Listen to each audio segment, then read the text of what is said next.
Flashcoin and blockchain. Hi everyone, welcome back to our channel. In this episode, I'll be showing you the ways of Flashcoin on blockchain.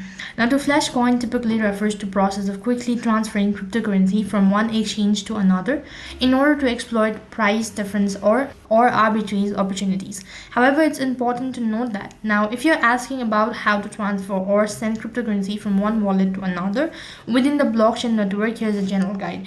Now, first thing you have to select a wallet type, which means where you actually sending, and after that you need to get a receiver's address, that is the wallet address. It could either be a link, or it could either be a wallet, or it could either be a QR code.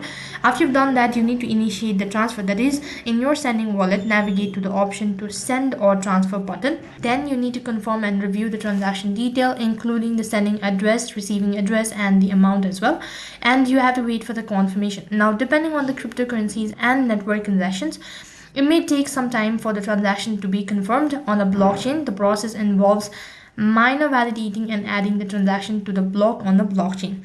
Then you can monitor the progress of your transaction using the transaction ID, that is TIX ID, and provide your wallet address or exchange and all that. And now once the transaction has been confirmed and added on the blockchain, the cryptocurrency will be transferred from the sending wallet and to the receiving wallet as well. And now you can access the use of funds in receiving wallet and desire. So in this way you can Flashcoin in blockchain. That is all for this video. I hope the video was helpful. Make sure to like, share and subscribe to our channel. Thank you for watching. See you in the next video.